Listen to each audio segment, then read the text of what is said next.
Are Blazers fans even upset at trade rumors at this point? Damian Lillard has been a soldier for that franchise, yet they have never felt like a legitimate contender. You don't understand. I could have had class. I could have been a contender. It's not hate to say that outside of Portland, no serious NBA fan felt the Blazers could ever snatch one from the Warriors dynasty, or now. Yahoo Sports did a story last week. It said that Dame is frustrated and his chance at a chip feels like a pipe dream. I 100% agree. But does Dame? His answer kind of sounded good, but actually the more I listened, the more I was shocked. This video explains how close the Blazers could be to losing their biggest star and which teams could make that trade. Yo, it's AM Hoops. My name is Casey. Please hit subscribe if you like this video. If you love this video, consider becoming a member.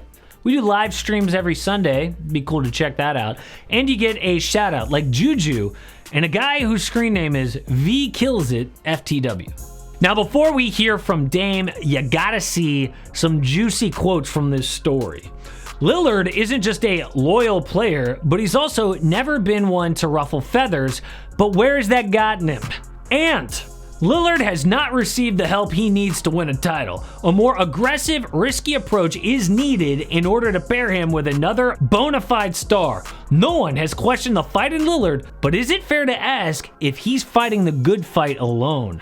That is directly calling out the front office by Chris Haynes, who is known to have a close relationship with Damian Lillard. So obviously, it looks like Dame himself is talking through Chris Haynes. That is why a reporter asked Dame for his response on this, and what he said should make Blazer fans nervous. You know, I took it for what it was. You know, that's his thoughts. You know, but I know because of our relationship that people would assume that, you know, I was tied to the story, you know. So I think that was the only thing that bothered me about it. Me and Neil, if we have a conversation, I know that I can go in his office and, you know, walk in that door and tell him whatever I think. And we've had those conversations. I say how I feel. And most importantly, behind closed doors, the same goes for, you know, the people in our building. So, you know, obviously it was no secret. I mentioned it to you guys, I think, in Utah. You know, it's been frustrating. Yeah, so at first that sounded good. Dame talks to the GM, Neil O'Shea, all the time whenever he has an issue. He was just bothered people thought he was involved in the story. But what he also said, if you listen closely, is that's all that bothered him. What about the words in the report? Not once did Dame say anything in that article was untrue, and he did not commit long-term to the Blazers there. Who cares if Dame didn't help write the story if he agrees with it? I promise this dude Chris Haynes would not have wrote an opinion story like that if he wasn't sure that Dame was cool with it. It looks like Logo Lillard is finally getting fed up with the losing in Portland. That could mean that they are trading him this summer, but the first person to go would be head coach Terry Stotts. He is my #1 coach on the hot seat in front of Luke Walton and Mike Budenholzer if the Bucks lose early again. But that's another video. Stotts has been on the job for almost 10 years, but they have made one conference finals. Chris Haynes blamed the GM, and he's got a point. Dame's last all-star teammate was LaMarcus Aldridge in 2015, and the defense continues to be awful every year. I mean, I thought bringing in Robert Covington and Derrick Jones Jr. would help, but DJ is out of the rotation, and their D is second from last in the league. That's what you get when you pair Enes Kanter and Carmelo Anthony with two below-average defensive guards. Dame's got 4 more seasons under this current contract at a lot of money, but they should be in his late prime, so the price for him will be really steep. Let's count down the top 5 possible trades from the least to the most appealing to Portland. And at number 5, the Thunder trade Aleksej Pokusevski and 8 first-round picks. The reason this will not happen, and it's the bottom of the list, is Portland would never do this to Dame. Unless the Thunder were getting some other superstar to pair with him, this would just be cruel. At the same time though, what is OKC going to do with all these picks? One option has got to be trading for a superstar, so they need to be mentioned here. A lot of those picks are protected anyway, but hey, Poku is the next LeBron James, so Portland at least thinks about it. The number 4 trade, the Raptors send Fred VanVleet, Rodney Hood, and 4 firsts. This is a way for Portland to be competitive during a rebuild. They get 4 firsts that could be really valuable. The reason it takes so many picks, though, is that Portland initially asks for their best young player, OG Anunoby, or the picks, and Toronto's keeping OG.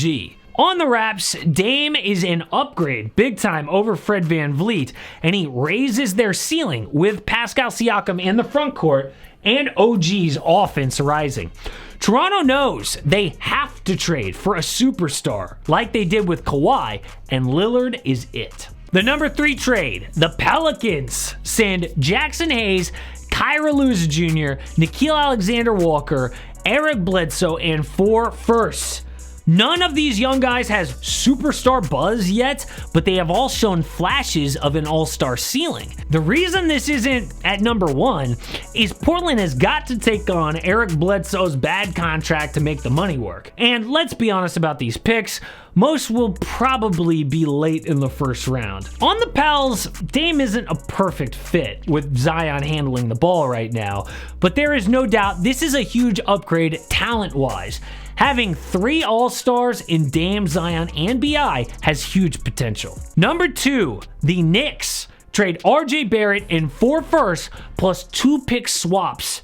Look, a report came out that the Knicks would be willing to trade 3 or 4 firsts if it meant keeping their young talent, but that is not possible. The Nets had to trade control of 8 firsts plus Karis LeVert to get James Harden. So that's the market for a superstar. Now, RJ Barrett is having a much improved season under Tom Thibodeau in terms of points, efficiency, and defense. The Blazers get a 20-year-old and a handful of picks to build with. On the Knicks, Dame finally has a defense to back up his all-world offense.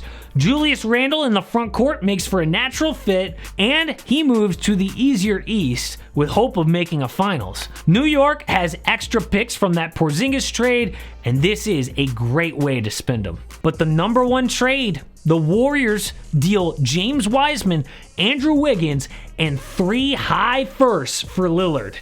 No one has a better young talent package than Golden State if they include both Wiseman and their 2 high picks from this season. That is the most that Portland would get for Dame.